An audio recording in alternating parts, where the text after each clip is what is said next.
America will not tolerate what happens in Israel. You try that, what happens in Israel, bus bombings daily and mall bombings and school bombings.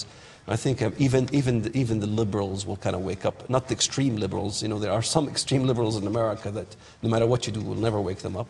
But the middle ground will wake up. But you see, Israel's hands have been tied by the West. What can they do?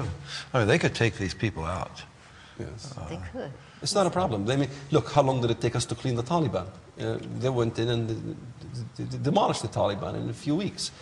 Israel can go easily in there and take out Hamas and clean house within weeks. They say, oh, it's beyond return. It's not beyond return. If the world government would let them. If America would let them. Not to, you know, if America alone would let Israel do it, they'll do it. That's why we have to focus on America. That's why our hope is a lot of times in America regarding changing. Amen. That's right. Okay. But as long as our president says Islam is peace, you're not going to deal with the enemy. Oh, it's these terrorists. Oh, it's the extremists. It's the extremists. But Islam, oh, that's a good religion. He can tell you what Islam is. Islam is the problem. It is the religion itself. We have to always think that our president is a politician, and we have to see him as such. He says these things. But do you think Bush doesn't know deep down inside of him Islam is not a peaceful religion? Well, then he's a liar. All politicians are. Yeah. You name me one politician is not a liar. He's lying. Well, if he doesn't lie, he'd never get elected. What that says about politics. Politically correct. What does that say about politics? It's a dirty business. Yes. It's. Do you think do you have a chance of being elected, Mr. Hunt? Not a chance, no.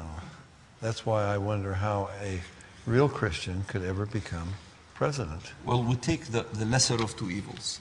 And the two crooks fighting each other, and both crooks fighting each other will expose the truth to us somehow. So this is, the mechanism somehow works because we're all wicked and evil. We all have sinned, you know. So we have to establish some sort of a mechanism that holds the other party liable for mistakes. Okay. Tommy? Okay, well, you sure are getting controversial in here. We know that Iran and Venezuela just made a deal with using euros. What is that going to mean in the economy of the world? Well, I mean, Dave would have a different answer because he thinks the European Union is the Antichrist in the system. You don't think that? I'm putting words in your mouth. I'm sorry. Maybe you're coming towards my neck of the woods. You know, not the European Union. Not the European It's a man. But anyway, go ahead. I'm not familiar with this deal that they just made about Venezuelan oil. It just happened this week. They're keeping it very quiet. I can tell you about the oil. I mean, eventually China's growing, India's growing. They're going to suck the oil from the Middle East, and the Middle East will have another customer to deal with now. Yes, and they favorably will give the oil to China or to India. Then we're going to have to do something. The oil is going to be the major problem. The oil is the major problem. Because if you have to look at fundamentalist Islam, what made it grow? Saudi Arabia. The oil, hundreds of billions of dollars being taken from your gas-guzzling machines. We paid for it. You paid, yeah, and then you have a war on terrorism, yet you're aiding and abetting terrorism by buying Arab oil. Yes. And it goes back into building mosques and madrasas all throughout the world. It funnels tremendous amount of money into terror organizations. Can you tell me Saudi Arabia is not the major problem of the world? This is why I always focus on Arabia and not Vatican. Not that I agree with Vatican. I don't agree with Catholicism. But however, if you look at the problems, no one can deny that the problems of today, of Islamic fundamentalism rising in the world, terrorism, all this stuff is not coming from Vatican per se. It's coming from the Saudi oil. It's coming from funding all these billions. Can anybody deny that? And that's what's going to happen.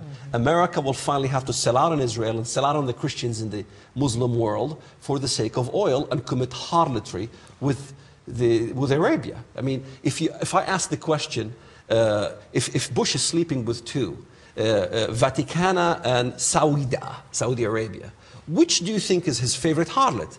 I would say Arabia by far is the favorite harlot for all the kings of the earth. This is why I argue the oil is the problem. That is the wine of her fornication. She's fornicating with the world, and the world is becoming rich as a result of this fornication and selling out on Israel.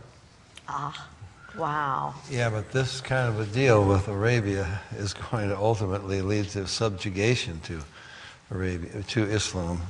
That's another problem. But anyway, Well, let's get another question here. Well, we just found out this past week, too, that, you know, the Greenpeace people who are controlling They're still the around? Congress that won't let us drill in Alaska, guess who sponsors them? The oil companies. Of course. And I was just blown away by that. I thought, oh my Question. gosh. They get to make the comments. A speaker last week on the station here, who was that, stated that there's a terrorist group in Denton, Texas and Richmond, Texas. Do you know of them? And are there any in West Texas? My specialty is not in Texas. We started in Chicago. Chicago was the hubcap a long time ago in the 80s. And that funneled all throughout Detroit, all over. But I'm not familiar with the groups in Texas. But you could say there are terrorist groups everywhere. Amen. I mean, 80% of the mosques are being funded by Saudi Arabia. You tell me. You think they're going to bite the hand that feeds them? Of course. You think they're not going to teach the Salafi ideology and the Wahhabi ideology in those mosques? You think they're paying them money for nothing? You think they're paying millions and billions of dollars to build mosques all over your country for no reason at all? You better start thinking what those mosques are doing. If it's a mosque that is, you know, an Afghan community got together, they want to bury their dead or in a Muslim way, and they funded their own selves, maybe I can say this has nothing to do with playing politics, but the ones that are funded by Saudi Arabia has to support the ideology of Islamism. And we have found in many mosques publications from Saudi Arabia, hatred of America, hatred of Israel, jihad, and so forth. This is what it's all, is that right? This is what it's all about. This is what the mosques are for. Now, all across the former Soviet republics, all the stans, you name them, Turkmenistan, Uzbekistan, Tajikistan, Kyrgyzstan. right, all of them. The Muslims are coming in, and they are going into little villages. People don't have any money and so forth, and they're befriending them, like Hamas, starting social programs and so forth. And then ultimately, they build a mosque, and they're converting these people. They are building mosques all across these former Soviet I mean, republics. interesting, you mentioned the CIS, the Commonwealth of Independent States. This is part of Ezekiel 38 that we're talking about. These are the nations of Gomer, Beth Togarmah. You know, a lot of people say Gomer is Germany. It's not Garam, it's Gamar, and it is geographic locations. All of a sudden, the Bible maps, when you